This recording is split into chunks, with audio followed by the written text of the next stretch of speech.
और बड़ी खबर आपको बताएं, यूट्यूबर एल्विश यादव की तबियत बिगड़ी है। सूत्रों के हवाले से खबर, तबियत की वजह से एल्विश पुलिस के सामने पेश नहीं हुए। नोटिस देने के 24 घंटे बाद भी पेश नहीं हुए एल्विश यादव। पेश होने के लिए फिर से रिमाइंडर नोएडा पुलिस देगी। तो यूट्यूबर एल्विश यादव की तबियत बिगड़ने की खबर सामने आ रही है। तबियत की वजह से एल्विश यादव पुलिस के सामने पेश नहीं हुए।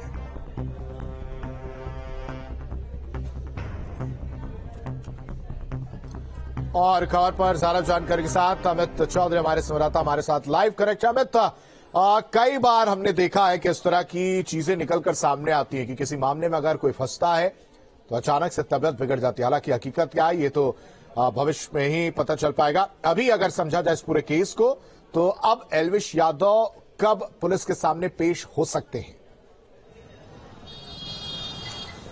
देखिए, पहली बार एल्विश यादव को जब नोटिस दिया गया था उसके बाद उसी दिन रात में एल्विश यादव यही थाना सेक्टर 20 में आया और उससे पुलिस ने तमाम जो भी सवाल थे उन सवालों के जवाब जानने की कोशिश की, लेकिन सूत्रों ने इस बात का दावा किया है कि पुलिस उन सवालों से संतुष्ट नहीं थी। लिहाजा कल दोबारा से नोटिस जारी किया गया और कल दिन भर और कल रात भर पुलिस एल्विश यादव का इंतजार, ना तो वो कल दिन में यहाँ पर पहुंचा ना रात में आया। आज भी अभी तक यहाँ नहीं पहुंचा है। पुलिस अधिकारियों से हमारी बात इस बारे में हुई तो पुलिस अधिकारी को कहना है कि 24 घंटे अब बीत चुके हैं। 24 घंटे के बाद एक रिमाइंडर नोटिस दोबारा से दिया जाएगा, यानी नोएडा पुलिस दोबारा से गुरुग्राम उसके घर जाएगी और दोबारा से रिमाइंडर नोटिस दिया जाएगा। इसी बीच जो सूत्रों से जानकारी मिली है उसके मुताबिक एल्विश यादव ने तबियत खराब होने का हवाला दिया है, जिसके चलते उसने थाने पहुंचने में असमर्थता जताई है। अब जो रिमाइंडर नोटिस तीसरी बार एल्विश यादव के पास जाएगा, माना जा रहा है उसके बाद वो अगर नहीं आता है तो फिर उसको पुलिस खुद भी लेकर आएगी, क्योंकि 2 बार नोटिस देने का प्रावधान होता है।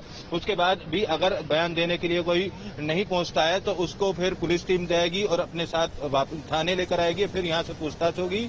दूसरी तरफ इस मामले में एक अहम कड़ी जो राहुल यादव है, जिसकी रिमांड पिछले 3 दिन से लगातार कोर्ट में सुनवाई चल रही है, उसको लेकर भी कुछ ही देर में फैसला आने वाला है। राहुल यादव सहित जो 5 आरोपी 9 सात के साथ गिरफ्तार हुए थे उनकी रिमांड लेगी और उनसे भी पुलिस पूछताछ करेगी, क्योंकि राहुल यादव की जो ऑडियो और वीडियो हैं उनमें साफ तौर पर यह बात सामने आई थी। राहुल ने इस बात को कबूला था कि एल्विश यादव द्वारा उससे सांप मंगवाए जाते थे और नोएडा के भी किसी स्टूडियो में सांप मंगाए थे उपयोग होता था। इसके आगे की कड़ी खंगालने के लिए अब गिरफ्तार रिमांड चलेगी और दूसरी तरफ एल्विश यादव को भी अब रिमाइंडर नोटिस भेजे जाने की तैयारी में नोएडा पुलिस है। ठीक है अमित, नजर बना के रखिए, आगे भी आपसे अपडेट लेंगे। फिलहाल तमाम जानकारी देने के लिए आपका शुक्रिया। रेव पार्टियों में सांप और उसके जहर की सप्लाई के मामले में यूट्यूबर एल्विश यादव पर शिकंजा कसता जा रहा है। नोएडा पुलिस एल्विश को दोबारा पूछताछ के लिए बुला सकती है। इस मामले में अब सिंगर फाजिलपुरिया का नाम भी सामने आ रहा है, जिसके बाद ये पूरा मामला उलझता हुआ नजर आ रहा है।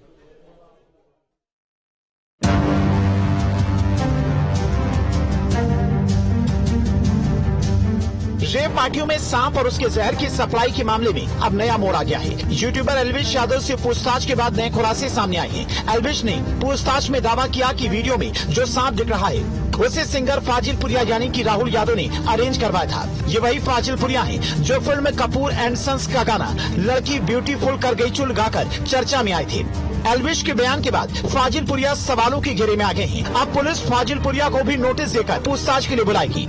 रेव पार्टियों में सांपों की सप्लाई और जहर सप्लाई करने के मामले में नया मोड़ सामने आया है। अब इस पूरे मामले में फाजिलपुरिया का नाम सीधे तौर पर सामने आया। पुलिस पूछताछ में एल्विश यादव ने बताया कि जो वायरल वीडियो फाजिलपुरिया के साथ दिख रही है उसके अंदर सांप का भी प्रयोग किया गया है, उसमें सांप का अरेंजमेंट फाजिलपुरिया ने किया था। पुलिस अधिकारियों का मानना है कि अब सांप इनके शूटिंग के दौरान कहां से उपलब्ध कराए जाते थे उस तय तक जाने के लिए आने वाले दिनों में फाजिलपुरिया को भी पुलिस नोटिस दे सकती है, पूछताछ की जा सकती है, क्योंकि सीधे तौर पर एल्विश यादव ने शूटिंग में सांप अरेंज करने का जो जिम्मा है वो फाजिलपुरिया के ऊपर होने की बात कही है।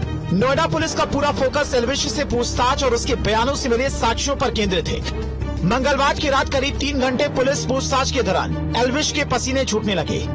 अपने ऊपर लगे सभी आरोपों को एल्विश ने खारिज कर दिया। नोएडा पुलिस की हुई पूछताछ में पूछे गए सवालों के बारे में सूत्रों के हवाले से जानकारी मिली है कि पुलिस ने एल्विश यादव से पूछा कि वो सांपों का किस तरीके से प्रयोग करता है। जिस जगह पूछताछ की गई थी हम वहीं मौजूद हैं, थाना सेक्टर 20 में उसको बुलाया गया और यहाँ पर तकरीबन 2 से 3 घंटे तक पूछताछ की गई। इस पूछताछ के दौरान तमाम सवाल नोएडा पुलिस के अधिकारियों ने एल्विश यादव से किए। उससे पूछा गया कि रेव पार्टियों में सांपों की सप्लाई का इस्तेमाल क्यों किया जाता है, कौन लोग उन्हें सांपों की सप्लाई दिया करते हैं और पिछले कितने समय से वो लोग सांपों का इस्तेमाल कर रहे हैं। साथ ही साथ सांप के साथ जो वीडियो फिल्माए गए थे उन वीडियो को लेकर भी सवाल किए गए कि आखिर वो सांप कहां से मुहैया कराए गए थे और उन सांपों को लेकर क्या क्या जानकारी है। सांपों को प्रयोग करने को लेकर, उनकी वीडियो बनाने को लेकर एल्विश यादव द्वारा कोई परमिशन ली गई थी या बिना परमिशन के उनको फिल्माया गया था।